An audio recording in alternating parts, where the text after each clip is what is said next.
এই প্রচণ্ড গরমে হালকা পাতলা খাওয়াটাই কিন্তু আমাদের শরীরের পক্ষে অত্যন্ত স্বাস্থ্যকর হয়। তো সেটা মাথায় রেখে আজকে একটা হালকা পাতলা রেসিপি তোমাদের সঙ্গে শেয়ার করব। এটা দেখতে যেমন লোভনীয় লাগছে, খেতে তার থেকেও দুর্দান্ত স্বাদের হয়।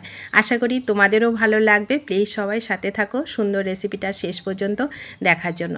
তো নমস্কার, রকমারি রান্নাঘরে আরও একটা লোভনীয় রেসিপিতে তোমাদের সবাইকে স্বাগত। তো এটা তৈরি করব আমি কাসুরি আলু।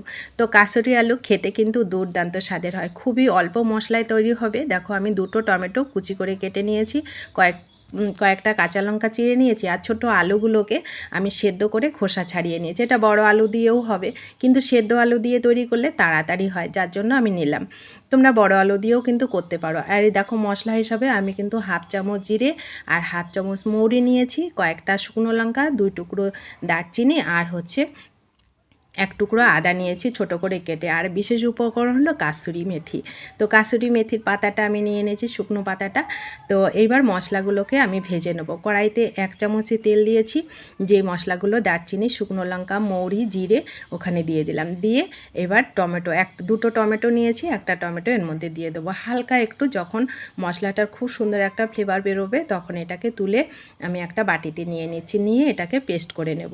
এইবার কড়াইতে আবার 2 থেকে 3 চামচ তেল দিলাম, জিরে আর তেজপাতা ফোড়ন দিলাম, আর সেদ্ধ করা আলুগুলো এর মধ্যে দিয়ে দেবো। লবণ আর হলুদ দিয়ে ভেজে নেব কিছুক্ষণ। গ্যাসের ফ্লেমটাকে মিডিয়াম টু লোতে করেই ভাজতে হবে। ভাজাটার সময় মিডিয়াম টু লোতে করে ভাজলে ভাজাটা খুব সুন্দর হয়, ভাজা ভাজা খুব সুন্দর হয়, কালারটাও সুন্দর হয়, অসম্ভব মজার হয়। আর বেশি মশলা কিন্তু এখানে লাগে না, আর খেতে দুর্দান্ত স্বাদের হয়। রুটি পরোটার সাথে তো একেবারে জমে যায়, এতটা মজাদার খাবার। তো দেখো আমি লবণ আর হলুদ দিয়ে ভেজে নিয়েছি। এখানে আমি যেই আরেকটা টমেটো ছিল ওটা দিয়ে দিয়েছি, টমেটো কুচিটা, আর কাঁচা লঙ্কা চিড়াগুলো ওর মধ্যে দিয়ে দিলাম।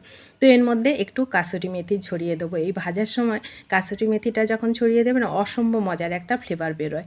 তো রান্না করতে করতে এই ফ্লেভারটাই যেন বেশি মজা লাগে।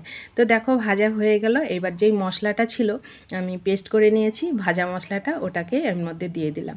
দিয়ে অল্প একটু জল দিয়ে দিলাম বাটিটাকে ধুয়ে। এখানেও আমি 2 মিনিট একটু ভালো করে কষিয়ে নেব। তো মশলাটা আগে থেকেই ভাজা আছে, তো বেশি কষানোর দরকার নেই। আমি মিডিয়াম টু লোতে করেই আরও 2 মিনিট সুন্দর কষিয়ে নেব। কষানো হয়ে গেছে, দেখো কালারটা কত সুন্দর হয়েছে। বড় যে আলুগুলো ছিল সেগুলো একটু খুন্তি দিয়ে একটু ভেঙে দিলাম, তাহলে একটু তরকারিটাও একটু ঘন ঘন হবে, খেতেও ভালো লাগবে। তো 2 বাটি জল দিয়ে দিলাম। মশলাটা সুন্দর কষানো হয়ে গেছে, এবার 2 বাটি জল এর মধ্যে দিয়ে দিলাম। খুবই ইজি কিন্তু তৈরি হয়, আর উপকরণও বেশি লাগে না, খুবই অল্প উপকরণ। হালকা পাতলা খাবারের মধ্যে কিন্তু খাবারটা অত্যন্ত সুস্বাদু হয়। তোমরা একবার তৈরি করে খেয়ে দেখবে কতটা মজাদার এই খাবারটা হয়। এর ফ্লেভারেই মনে হবে যে ঘরে যেন কোনো কিছু রান্না হচ্ছে, এতটা মজাদার লাগে এর ফ্লেভারটা। তো দেখো রান্নাটা আমার হয়ে গেল। তারপরে আমি নামানোর আগে আর একটু কাসুরি মেথি ছড়িয়ে দিলাম, দিয়ে 2 মিনিট একটু গ্যাসের ফ্লেমটাকে একদম লোতে করে রেখে ঢেকে রাখবো। ঢাকাটা হয়ে গেছে, এবার আমি গ্যাসটাকে অফ করে দিয়ে দেখো কালারটা কত সুন্দর হয়েছে।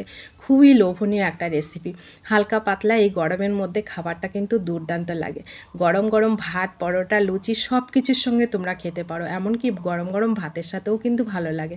অসম্ভব মজার একটা রেসিপি। ভালো লাগলে ভিডিওটি অনেক অনেক শেয়ার করো, আর তোমরাও বাড়িতে তৈরি করে খেও। ভিডিওটি কেমন লেগেছে, রেসিপিটি ভালো লাগলে ভিডিওটিতে একটা লাইক করে একটু কমেন্ট করবে। কে কোথা থেকে দেখছো সেটাও একটু কমেন্ট করবে। ইউটিউব থেকে দেখলে ইউটিউব চ্যানেলটা প্লিজ একটু সাবস্ক্রাইব করে দেবে, আর ফেসবুক পেজ থেকে দেখলে পেজটাও একটু ফলো করে দেওয়ার অনুরোধ রইল।